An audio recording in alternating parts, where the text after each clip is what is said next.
សម្រាប់បងដែលមានតម្រូវការ motor Makita ដូចជា motor ស្វាន motor ឆាប motor ជ្រៀក motor ឈូស motor wheel motor កាត់កែងអីឥឡូវកំពុងតែមាន promotion ល្អនេះបាទកំពុងតែមាន promotion ល្អមានបញ្ចុះតម្លៃ 15% 20 25 30បាទមានច្រើនមែនតើដូចជា motor កាត់ដែកនេះបាទបញ្ចុះតម្លៃ 15% បាទ motor ផ្លុំនេះ 15% motor កាត់កែងនេះបញ្ចុះតម្លៃ 20% បាទមានច្រើនមែនតើបាទ motor wheel បាទ motor wheel នេះបញ្ចុះតម្លៃ 15% motor wheel មួយនេះរហូតដល់ 45% បាទ 45% បាទហើយតើតងជាមួយនឹង motor បាញ់វិសនេះវិញប្រើថ្ម 12V នេះវិញបញ្ចុះតម្លៃ 30% បាទគឺ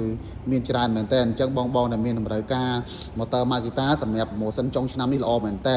នៅអគារតាមបង្ហាញរបស់ក្រុមហ៊ុនទីកែក្រុមហ៊ុនគីសែណាហើយបើសិនជាបងប្អូនអ្នកគ្នាចង់មកជាក់ស្ដែងឬក៏ចង់តាក់ទងមកខ្ញុំដាក់លេខទូរស័ព្ទនៅលើវីដេអូនឹងស្រាប់បាទសូមអរគុណ